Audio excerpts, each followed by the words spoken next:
Lyrical, hello, can you hear me? Yes, I can hear you. Can you hear me? Yes, yes. Okay. So, Lyrical, did you actually enter your exam or you skip it? Oh, that's right, but I don't think it's gonna count toward my average or anything. Okay. And I believe it was not a good exam. No, not really. Okay.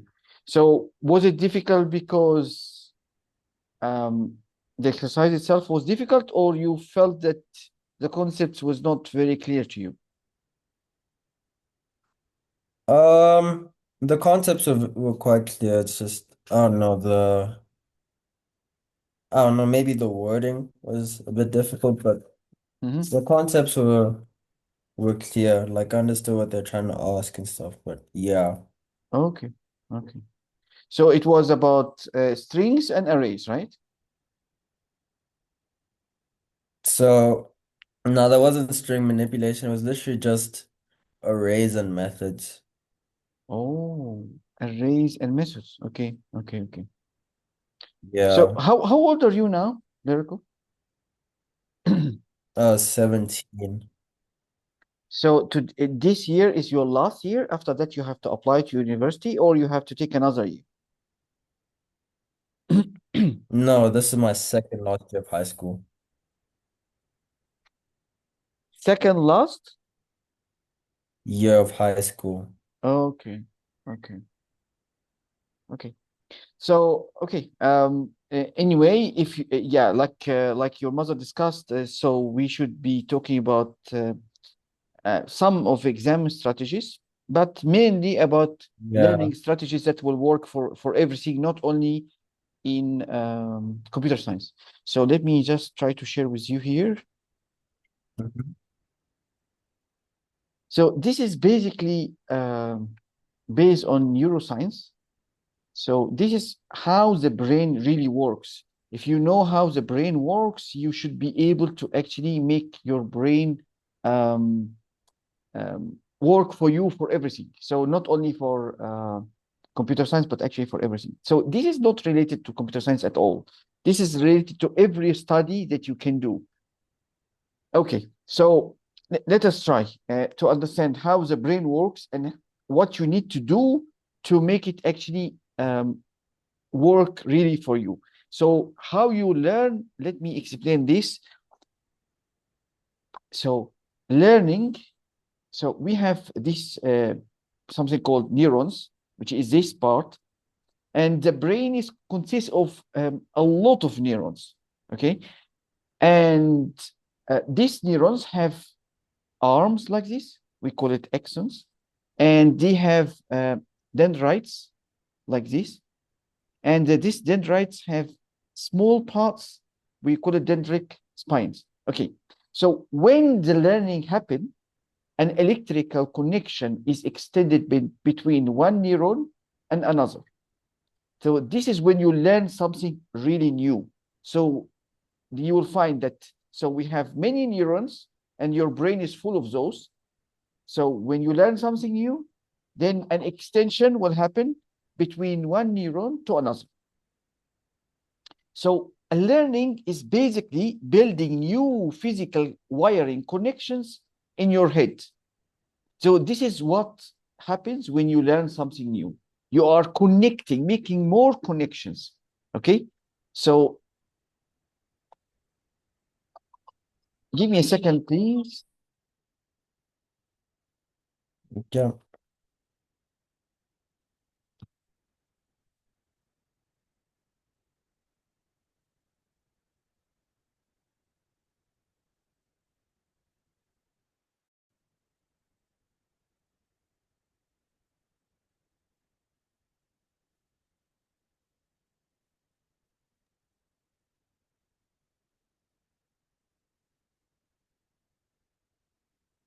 Okay. So let me resume here. Again, what I wanted to say when we learn something new is actually a physical connection that happens inside your brain.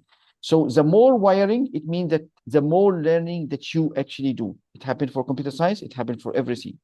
So what you need to do, or what you need to learn only or take away from this, that your brain is actually a massive network of neurons, and they look like this. Okay. And when you learn something new, you connect two neurons together, or even more. Now let us look at this. Your brain actually work in two modes. And if you really understand this very well, you'll be able to solve problems easily. So this work also, this help you also in the exam. So let us try to understand. When you are listening to me now, your brain are actually in the focus mode. So when you are focus mode, when you are studying, when you are focusing on something, your brain is actually working on a focus mode. So you are doing math, you are reading carefully, you are learning a new rule, your brain is in the focus mode. Now, you sometimes need to switch your brain to be in the diffuse mode. So what is a diffuse mode? It is making your brain think about the big picture. So you zoom out from the problems that you have. So when should you, let's focus first in how you can put your brain in the diffuse mode. Then I will tell you how you can use it. So if you are showering, taking a shower, if you are relaxing, if you are jogging, if you are making, I mean, it just, if you are relaxing, drinking some tea, thinking about nothing, just is squirting a ball, or squeezing a ball in your hand, thinking about nothing, you are putting your brain in the diffuse mode. But what is the importance? Why you need to learn actually about diffuse mode? This is the trick is here. So when you are facing a problem, you should not continue trying to solve the problem for a long time. So if, let me assume, so you sit down for 20 minutes or 30 minutes, you're trying to solve any problem, math problem, geography problem, science problem, any problem. So you face a difficulty, you don't know how to do it, you don't know an answer for this, leave it. Sit down and relax. Go to take shower, go jog, go walk, think about nothing, just relax. When you do that, you are putting your mode or your brain in the diffuse mode. When you trigger that mode, actually you are triggering your brain to solve the problems for you without your interaction. So you don't have to think. If you think, then the diffuse mode will stop.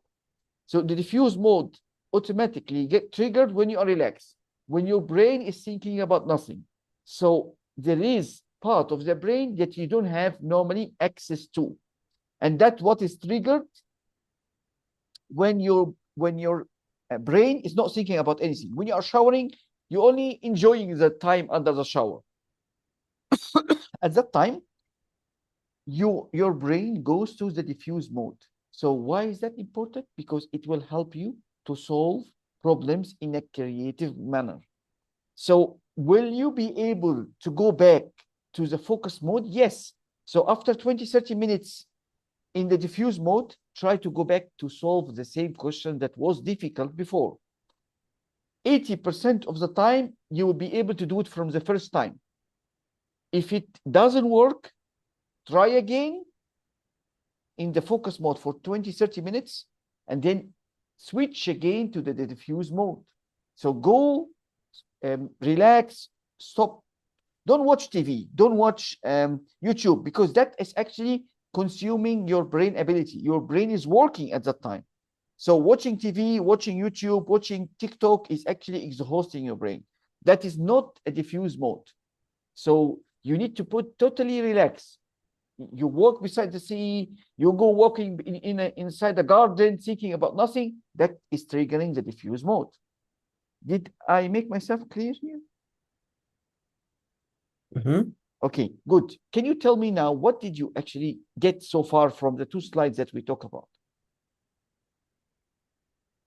So from the first slide, I basically just got that the brain is made up of like neurons and stuff like that. So like that's the cells Okay. that make up the brain. Mm-hmm. And then the um neurons have different parts to them. So you have like the dendrites, and then you have the axons, and then the axon is like the taily part that connects to the dendrites, and then that forms like a neural pathway, and it's strengthened. It's like, so that's formed when you like get a new piece of information, and then it's like strengthened when, you focus on that like piece of information. It strengthens the neural pathway. And then you have like the two different parts of the brain.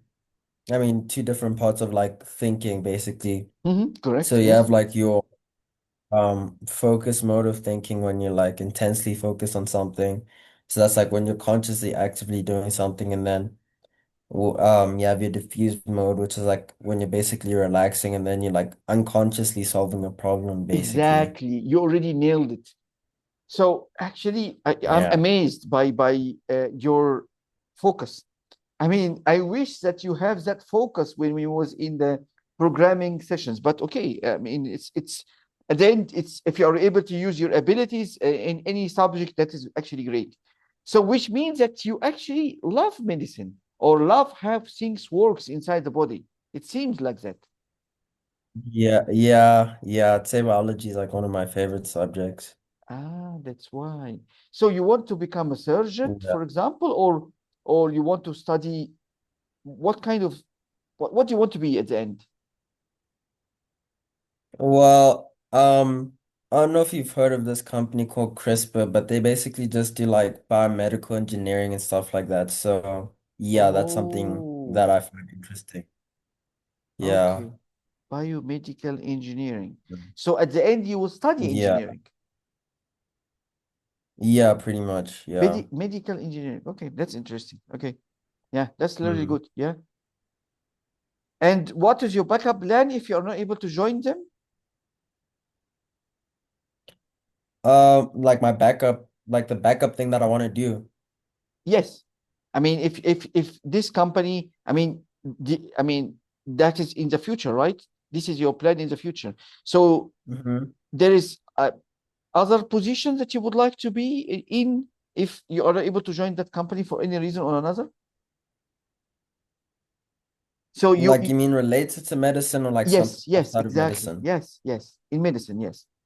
So outside of medicine, um, I really like writing. So I guess Ah, writing okay. books would be something that I'd like to do.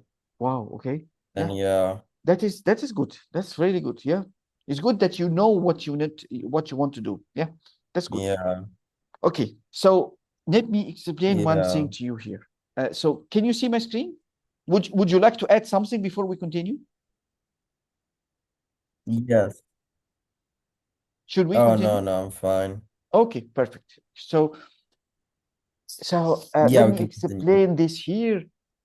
You have um, two types of memory inside your brain, and there is a medium between them. We have a working memory and we have a long-term memory.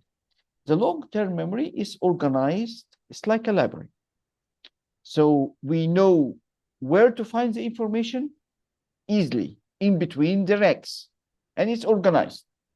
But and this is long term, which means that it will last with you forever. It's supposed to be forever. The working memory is actually Mm, limited space in your brain that can hold up only four slots or four pieces of information at any single time. So is it everybody have this ability of holding four pieces of information at any single time? No, some people can hold up seven pieces of information. Some can only hold three or even two. So maybe some disabled children will not have the ability to hold more information in the working memory. And that can explain why some people are able to solve problem more faster than the others.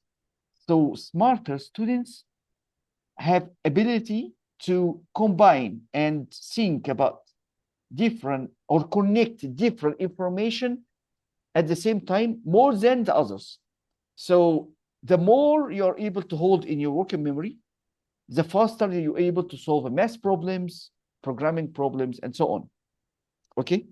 So I just also want to tell you, mm, um, so even though you want to study medicine, but when you talk to me about engineering, uh, So it means that you have to really focus on the math, because math will improve your cognitive skills, analytical skills. You are not only talking about medicine, you're talking also about engineering. So we need creativity. We need to improve your ability to come up with new solutions and fixing problems.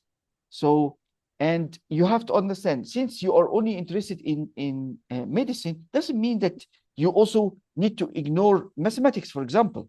So this all add up to your brain abilities at the end. Okay, so don't think that just because you only study medicine, you only focus on that, and that will make you successful. No. So you want, I mean, are you the only one who's going to study that? No. So you have a competition. So, and when they test somebody to enter a place, they will not test his ability to only know about the medicine or the topics, but they will give him problems, and you will see how he is able to handle that problems, or how he is able to come up with creative solutions. That's what every environment needs from its workers. So, okay, again, we said we have a working memory and we have a long-term memory. So what happened when you learn something and then you forget it? So we have synaptic generators, and these generators actually swap away information that got weak connections. So to save the brain energy. So I will explain to you how are you able to transfer the information from the working memory to the long-term memory. This is not only in this slide, this is also in the coming slides. But let me also clarify this.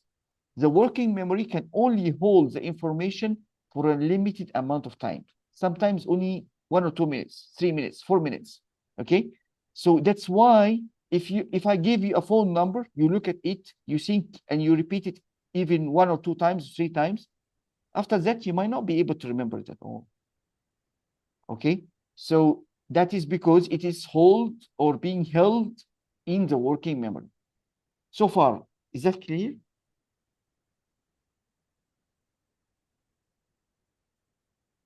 Yeah. Okay.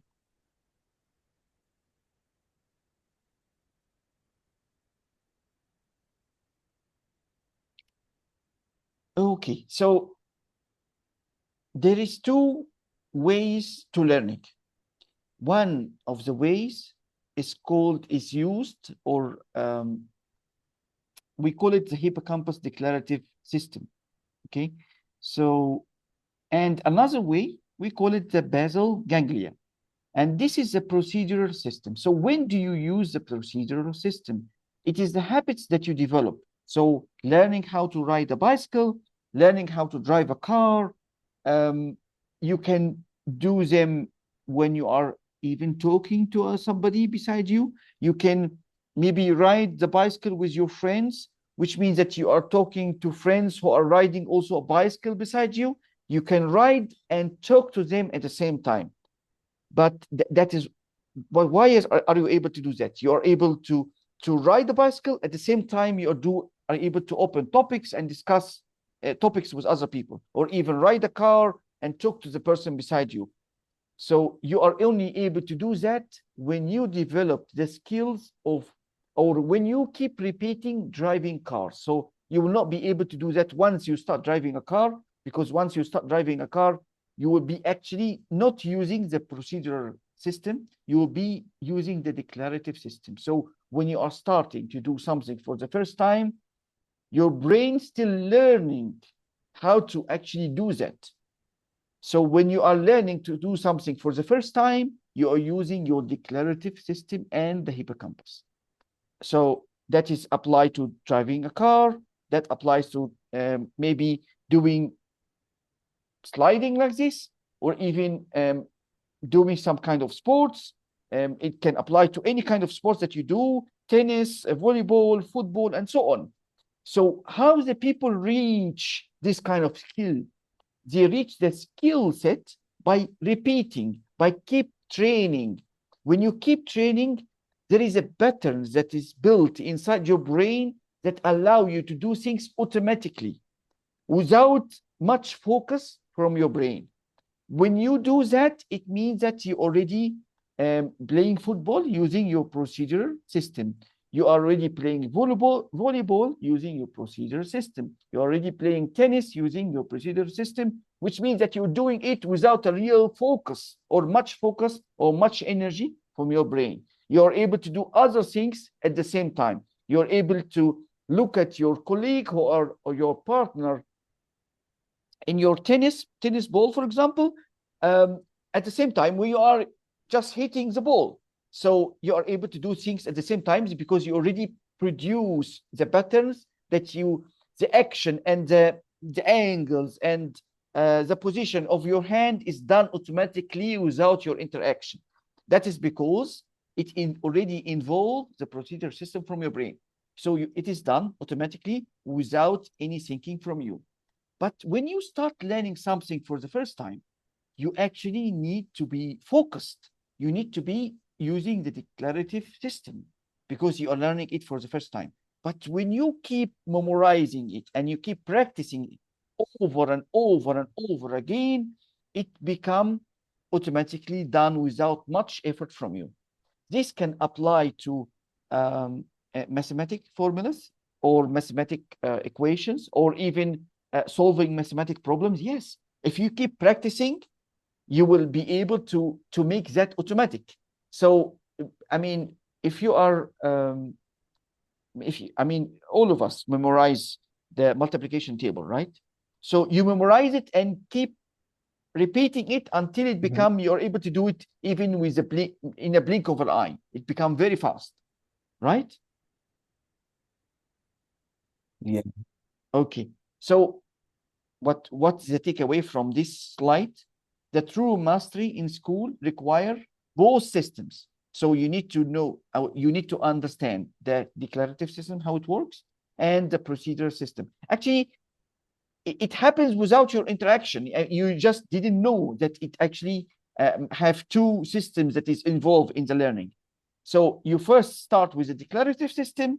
After that, when you keep practicing, it become a habit and you are able to do it without really much thinking from your brain. Okay, so can you tell me what you understood so far from me? Yeah. From the previous two slides, Yes, even the or previous slide. Yes, I mean, not so far from the start. You already mentioned to me about the first two slides, so you can tell me the third slide and this current slide. so the third slide was basically just like you have two different types of memories, and then you have sort of the first type is like more the short-term memory, and it can only store like about four sort of pieces of information at a time. And basically there's that middleman between the short-term memory and the long-term memory. And basically what that middleman does is that it just takes away unnecessary information so that it doesn't waste brain energy and store and like keep it in there for a long time. Then if you want to transfer that short-term memory into like the infinite memory, you have to like do something repetitively to like reinforce it into the long-term memory. And then Okay, with this but slide, let me please you basically correct something here. The medium between the Mhm. working memory, the medium between the working memory and the long-term memory is not explained yet. The medium is Mhm. not the janitor. So this guy is not the Oh, medium. This guy, the janitor, is not the medium that transfers the information from the working memory to the long term. No, it's another thing. It's called actually the hippocampus is the one that acts as a medium, and we did not explain it yet. The only function for the janitor, the synaptic janitor here, that he cleans out weak connection. So if you learn something and you did not stress it out, the brain will think that it is not important and the janitor will remove it. So that is not a medium. This is something that helps the brain save its energy by cleaning unnecessary information. Did I make it clear? yeah. Yeah, yeah, that's clear. Perfect. Okay. Now continue now to the next slide. And then the next slide, you have like the hippocampus and the basal ganglia. And basically, the hippocampus is basically like similar to that conscious working part of the brain where to reinforce things, you have to consciously do them over and over and over again. And then the basal ganglia kind of acts as like sort of that, not necessarily the infinite memory, but it's just like something that's like so inherent in you because you've done it for a long time that it's like basically a habit. And then it makes learning new information related to a certain topic easier because you already have those habits built in place. Excellent. That's very excellent understanding. Yes, that's good. Okay. So as we said, you already said, practice make it permanent. So if you practice testing your information that you learn many times, it will become permanent in your memory. Same when a football player keep practicing acts of how he passes the football, how he can score a goal. So it become permanent in his brain. So okay. And also I would like to tell you, you need to exercise. I mean, physically, if you would like to improve your brain functionality, you need to exercise. Why? Because every time you exercise, you give birth to new neurons in your brain. So, and you need the neurons. Why? Okay. Because it's a base that you build your new learning on them. So if you don't have new neurons, it means that you are not able to build connection or learn and store what you learned. So, and also I would like to tell you something, that your brain changes every day. So it changes its structure. So if you find that you are not good in math, it's just because you did not practice it or learn it properly. So that is applied to the math. It applies also to the languages. Okay. So the truth is, if you practice, you will improve yourself into whatever subject. So your brain changes. You just need to practice. Okay. Is that clear? Yeah. Okay. Let us move to the next. Okay. So there is a habit sometimes that students before the exam, they just do a passive rereading for the subject. They think by doing so, they are actually reinforcing the information inside the brain, but actually that is not the case. So if you really want to strengthen the information or the connection of the information in the brain and stick it to be permanent, you have to do active recall. What is an active recall? It is you learn something, you close the book, try to recall it from your memory. So whenever I'm asking you to repeat what I'm saying, you are recalling it blindly from the memory. When you are recalling it blindly from the memory, you are strengthening the connection and telling your brain that is an important information. Strengthen the connection to that information so that it stays and is not swept away by the generators. So if we read here, can you still hear me? Yes, I can. Okay. So what I'm teaching, actually, it is part of a neuroscience courses that is taught to sometimes students and even teachers and lecturers. So when we pull out information from our brain, we build a thicker and stronger neural connection in our brain. Rereading is an illusion of learning. Rereading information does not strengthen the neural connection inside your brain. So how you can do active recalls?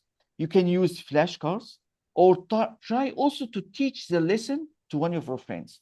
When you recall, so I just also want to tell you that if I'm teaching a subject, I need to be really deeply have a deep understanding of that subject. If I don't really have a deep understanding of it, I'm not able to teach it to other students. They will not understand it. So, and you will be only reading it, not really getting out the information from your brain. So I would like you to always involve with your other colleagues. So if you have a subject and you have but you have to choose. You have to choose a smart student or a strong student that you actually can either teach him or ask him to explain to you a certain topic, and then he also can do the same to you. So you both strengthen each other connections of information inside your brains. Okay. So, and also one of the techniques, read one text page, close the book, write down 3 things that you can remember. So again, we said there is 3 ways that we are able to active recall the information from our brain, which means that we are sure that that we are strengthening the connection inside our neural system, which means that we will not forget the information. We can do that by using flashcards, or by teaching our friend the lesson, or reading a text page, closing the book, and writing down the things that we remember. So far, clear? Can you repeat what I said so far? Yes. So what I got from the slide before this one is that the brain is making new neurons, especially when you exercise and you couple exercise with like learning something, right? And reinforcing that, you create new neurons and then thus new neural pathways, and then that's like called neuroplasty. And then when the best way you can utilize this, especially when studying, is not to like passively reread something, because I mean it's just giving the illusion of you storing it in your permanent memory, but in actual fact you're not. The best way to actually do it is to close your textbook after reading something and then try to recall it, and then that actually tells the brain that this is an important piece of information, and then it trains it to store that into the brain.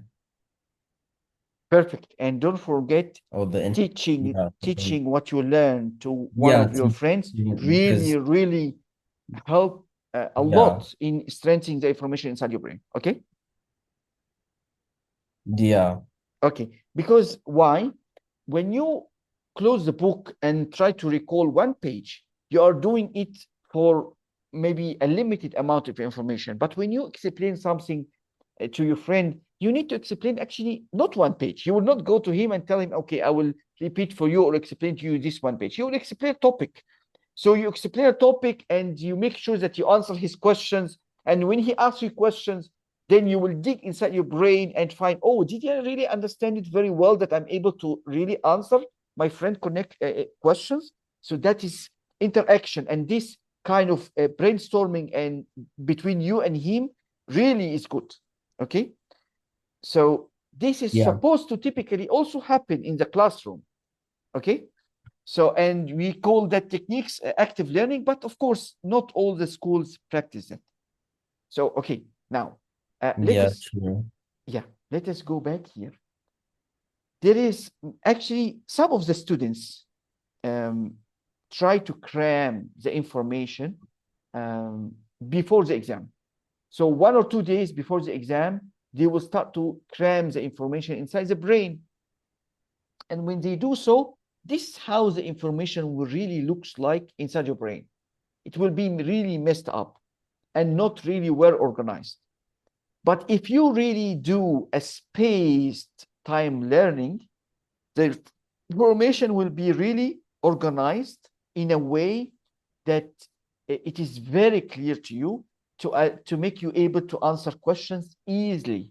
Okay, so you have to spread your studying over several days. Don't cram it in one single night. So if you are studying for an exam, don't say, oh, today is Saturday, I will dedicate it all to programming or all to study medicine. No, that is wrong. You have to, so if you dedicated 5 hours, for example, to study biology, for example, so I would say that instead of dedicating these 5 hours in one day, spread it to 5 days, each day 1 hour. That your brain likes this a lot. And I will tell you also why. There is another reason for that. And the information will be very well organized inside your brain. And I will explain what is the reason. So, okay, why this works? Your brain needs physical time and sleep to let the neural connection grow and dry and solidify. So it's as if you are building a wall. and connecting things together. This kind of connection need time. You cannot force it one spot. If you force it, it will look like this. And of course, that doesn't really look very strong or clear or really permanent in your brain.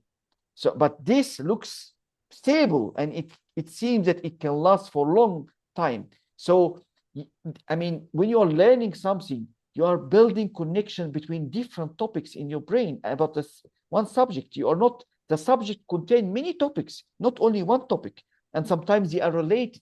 So you need to be able to move from one topic to another and really understand the connection between them. So that again need physical time. It does not happen just in one night. Okay, so let us say you can study vocabulary for 15 minutes a day. That is just a simple example, but it can be 1 hour a day for 4 days instead of just studying 1 hour a night before the test. So again, how we apply that: review the class notes tonight, then again in 2 days, then again next week. This is an example how you do a spaced learning. So it means that you leave time for your brain to actually make the connection, fix it in your brain, and then you add more, revise it, and check it again in 2 days, and then later on next week. Is that clear so far?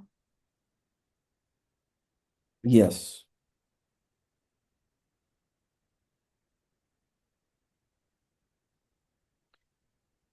Okay, so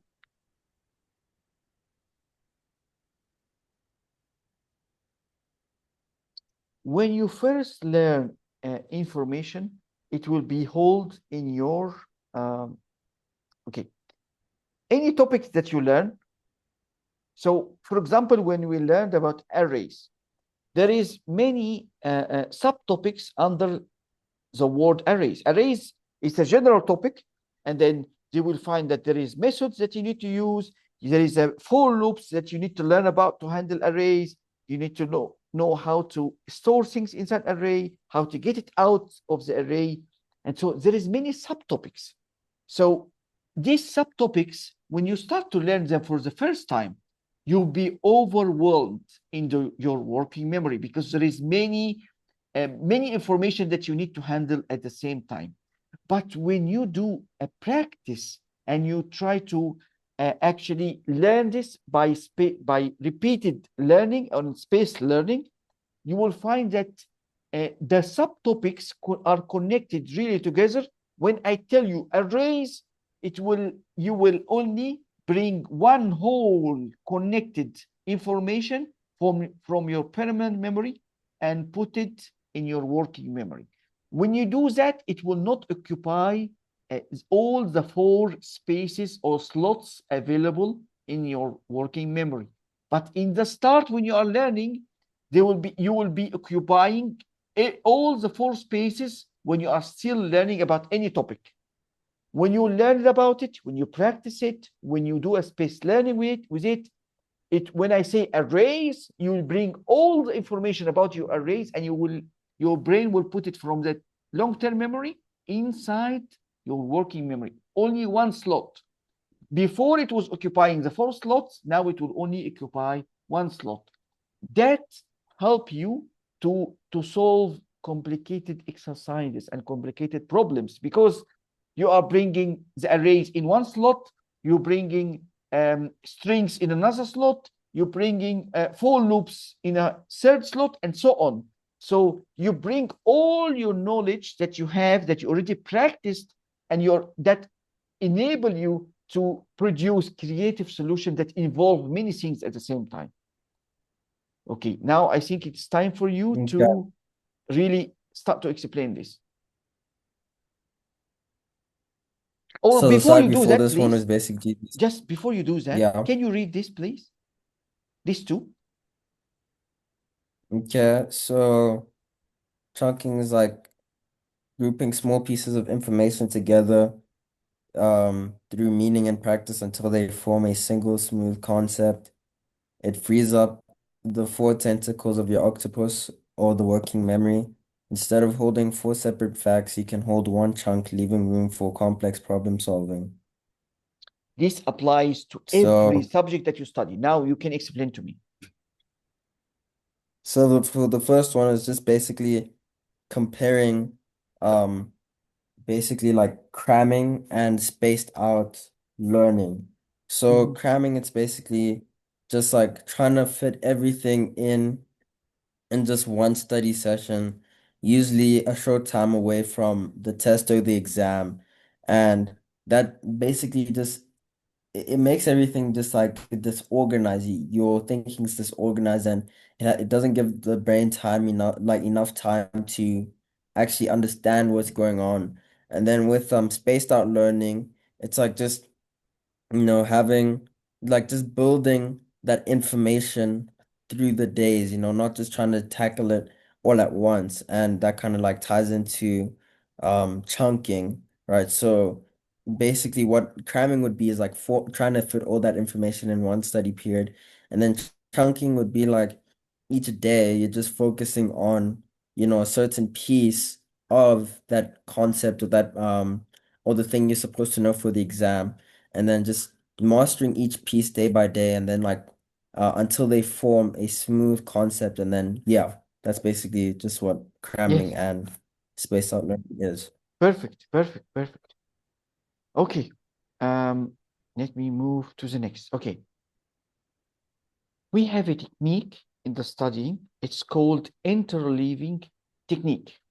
This interleaving technique um, also applies to it applies mainly to the studying, and so the brain it can apply to one subject, or it can apply to multiple subjects. So, for example, the brain likes it when you say, "I am dedicating 3 hours for learning today." And these 3 hours, I will divide 1 hour for mathematics, 1 hour for biology, and another 1 hour for programming, for example. So the brain does not like it when you dedicate the 3 hours to only one subject. That's one thing. And inside the 1 hour for mathematics, also the brain does not like it that you only study one topic.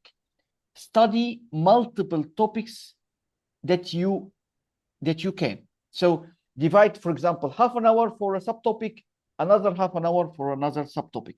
So this is what we call interleaving. So how we do that? Practice different type of problems and concepts in a single study session. So you can move from one chapter to another. You don't really need to follow fulfilling or studying one whole chapter and one shot. Take maybe some of the pages from one chapter and move to another chapter. Again, that is the brain really works very well from that. So, like for example, you take one addition problem, one division problem, one algebra problem, instead of doing 20 addition problems in a row. So the brain likes it like this. And when you are reviewing for a final exam, jump randomly between chapters. That the brain likes that.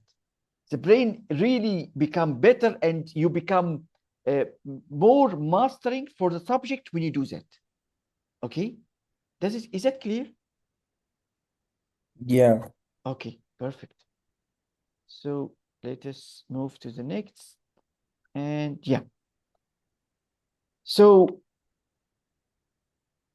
we have a Feynman technique that we should learn about here. So we should okay, we sometimes, if we are explaining something that is very complex, we try to simplify that in simple words or use real world metaphor.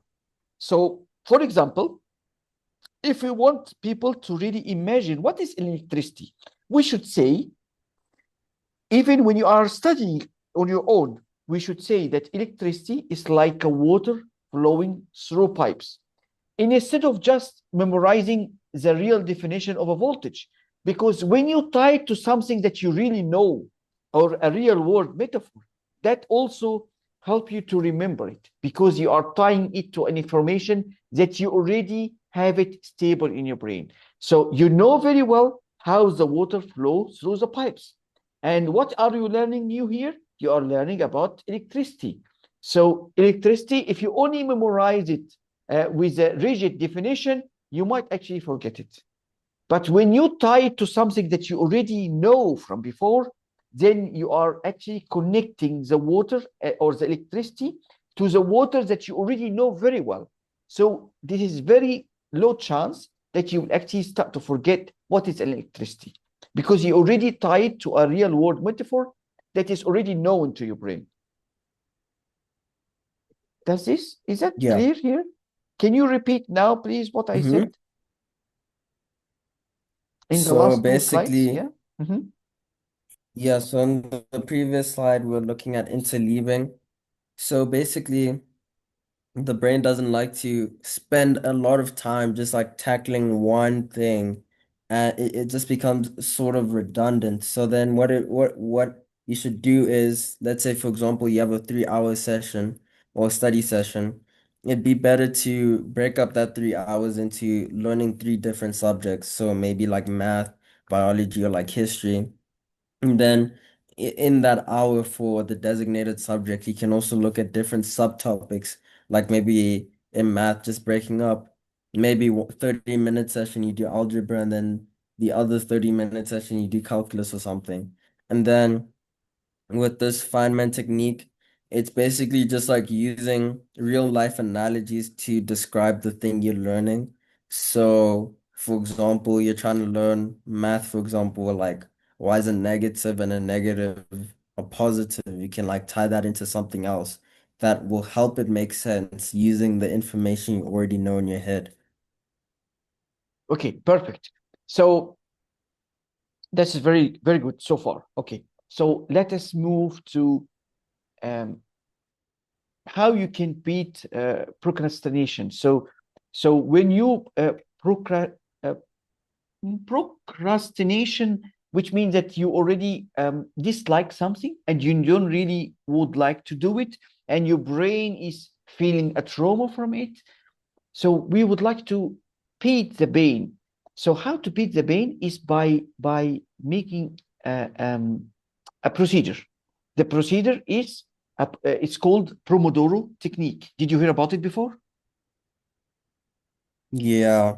Okay, so you know that it is dividing every 1 hour into two halves, 25 minutes for real working and another 5 minutes for relax. So you reward your brain and make it relax. You can surf YouTube, you can open TikTok for 5 minutes. You are rewarding your brain. So why we do that? Because we do not want our brain to be feeling traumatized or feel painful. We do not also want to focus on a certain topic. We do not want, so I'm afraid from programming. I'm afraid from arrays. I don't like it. So what I will do, I don't want to think about arrays.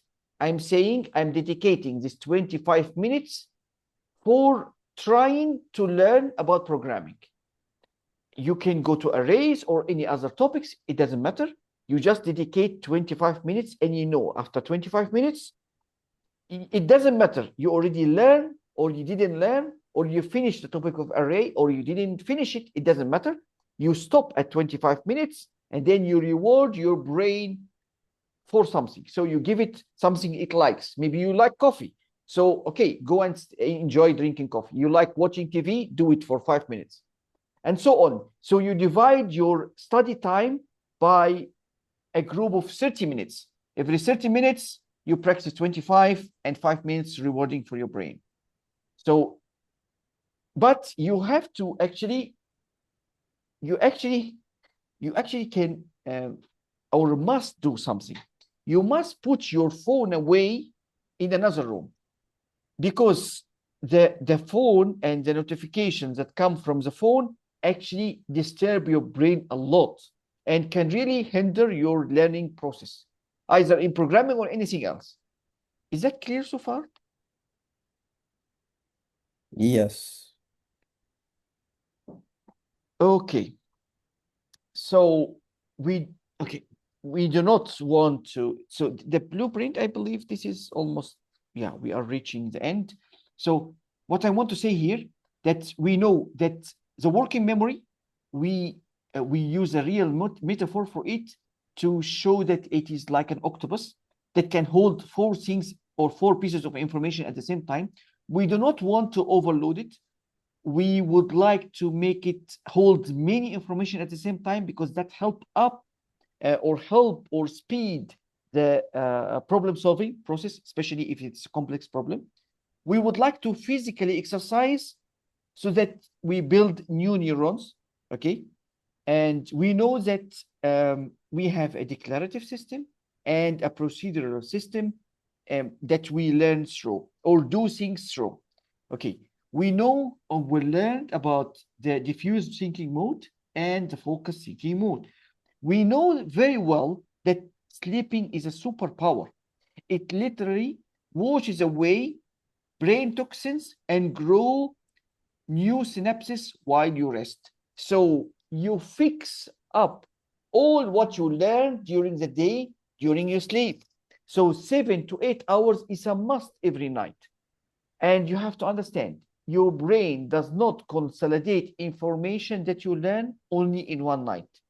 It starts to work on the information that you learned on that night sleep, yes, but it takes many nights to actually understand information or to really consolidate information in your brain.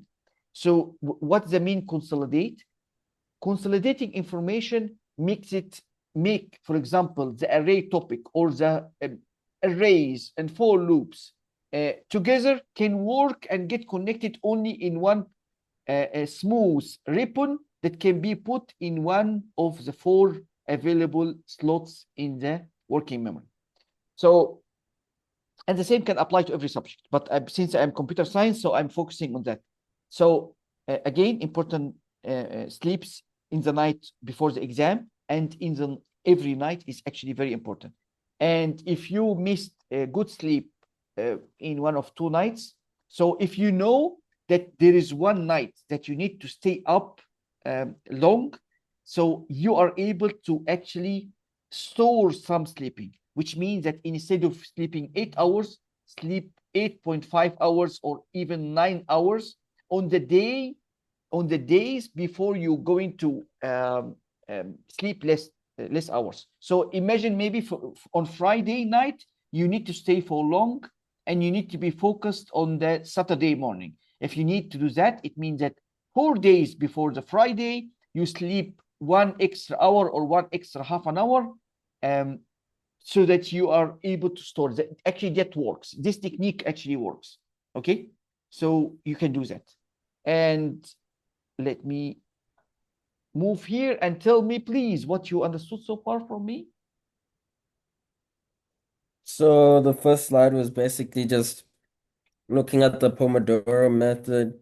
So, the main idea behind it is to like beat procrastination. So basically what you want to do is you want to have um sort of 30-minute slots where in the 25 minutes you're basically just doing intense focus, 100% focus on something you're trying to learn. And then the last 5 minutes of the 30 minutes, you're basically just rewarding your brain with something you like. Maybe you want to drink coffee or like listen to music or something. But in that 25 minutes, you need to be 100% focused, so no notifications because that'll kind of um distract your brain from the flow state that it was already in. And then the last slide was just looking at, how to reinforce information that you've learned without, the studying. So the thing that actually does it outside of studying is, mainly sleep. And basically sleep just takes away all the different toxins in the brain, and it's basically just a superpower, and it reinforces those neural pathways each time you sleep, but it's not going to do it all in one night. You have to sort of space it out to really reinforce something, and yeah. Perfect. So That is very good. I'm not going to repeat the 5 rules again because anyway, I'm also going to give you um, this slide, but I would like to use the remaining minutes. So there is actually many things that we are able to do, but let's see. Let's see how it goes. So um, let me put this in the, okay. So I told you there is a medium that is working between or acting in between the working memory, which have 4 slots or able to carry 4 slots of information at the same time, and it connected to the long-term memory. What is that? We call it that the hippocampus. So the hippocampus actually, so again, working memory, hippocampus, and long-term memory. This is the medium that we talked about before, but we did not explain it. So this is essential for learning a new and complex concepts. Okay. First of all, it transfers the information from the working memory into the long-term memory.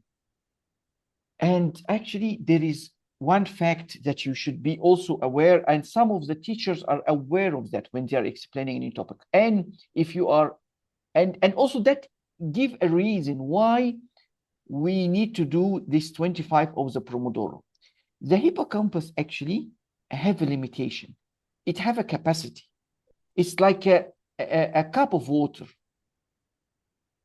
So the cup of water have a capacity. If you keep pouring water inside the cup and it reach the top level, what will happen? The water will start to flow out, right?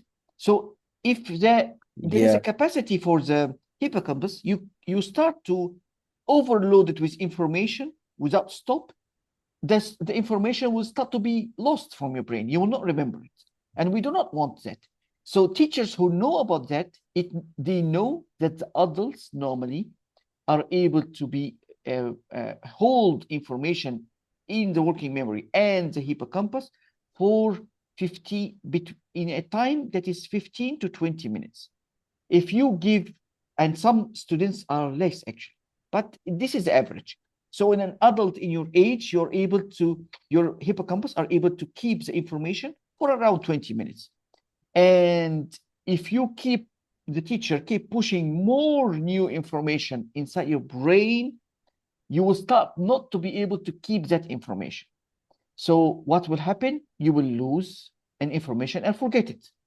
So what you should do, or what teachers normally do, we need to have a rest in 1 or 2 minutes every 20 minutes of teaching. So teachers who know about this information will stop teaching every 20 minutes and give the students 1 or 2 minutes of break time.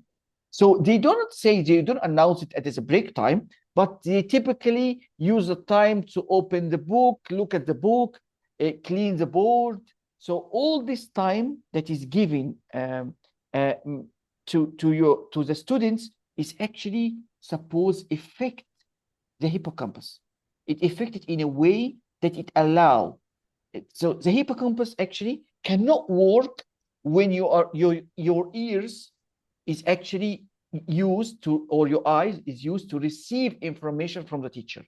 It only can work when your working memory is not working anymore. So if your working memory is not working anymore, the hippocampus start to take out the information that you already store and or get out from your teacher and start to store it, take it to the hippocampus and start to store it in the long-term memory, or build an initial place for them in the working memory.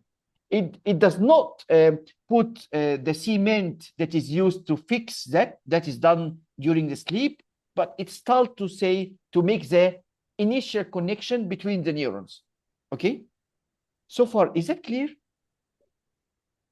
Yeah. Can you repeat that? Because that is maybe a bit confusing sometimes.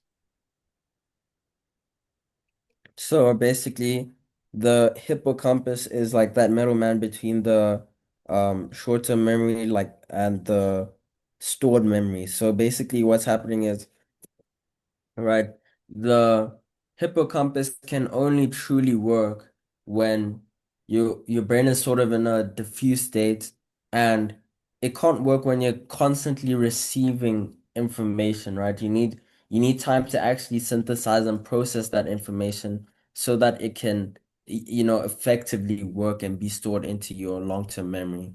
So yeah, that's basically what I understood from it. Yes, excellent. This is very clear understanding. And let me add up that adults typically need or get the hippocampus saturated after 15 to 20 minutes. So that's why we need 1 or 2 minutes of silence after every 20 minutes of explanation.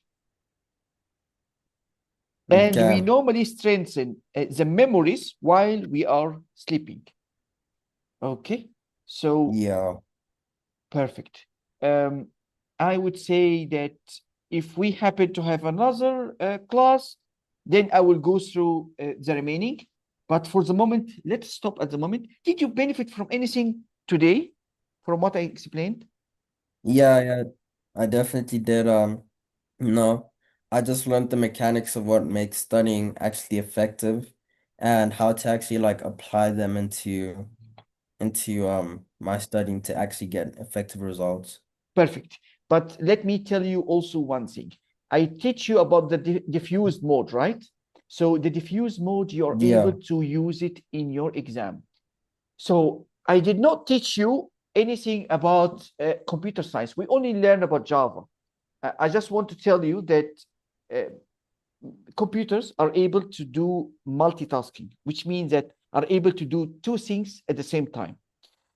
But I mean, God creation also, which is our brain, is also able to do that. But if we know how to trigger that. So in the exam, you are able to have two parts of the brain working at the same time. So how you can do that? Um, one part of the brain will be with you in the focus mode when you are trying to solve a math problem, for example. So when you open the exam, read all the questions one shot before you start to attempt to answer any of the questions. Then this is not my own technique. This is a research technique by the neuroscience researchers. Okay. So after you do that, you start to mark difficult questions. Let's assume the exam have five questions and two of them is difficult. So you start with a difficult question. One of the two difficult questions, you start to attempt to solve it. And when you do that, definitely because it's hard, you will reach a level that maybe you're not able to answer anymore. And that is totally fine. So once you are able not to continue writing or solving the exercise or the question anymore, stop at it and do not attempt to do anything anymore in that difficult question. And then move on, start to solve another easy question. So when you do that, once you trigger your brain to move to the easy question, your part of your brain will start to automatically think about how to solve that difficult question automatically without your intervention. And you will start to feel that ideas start to rush to your brain how to solve that difficult question. Okay, it might take some time, 5, 10, maybe 15 minutes, but it will happen. I have tried it once, but I didn't know at that time that it is because of that technique I did. So it actually works. Okay, so I want you to try it. I want you to always do it because it's a proven technique. So I think it will help you a lot in the exams. Okay, so if we are, Yeah. yeah. So at the moment, I think we need to finish here. And yeah, let's see how it goes. And I wish you good luck. Take care. Thank you so much. You're welcome. Take care. Bye bye. Take care. Bye. Bye bye.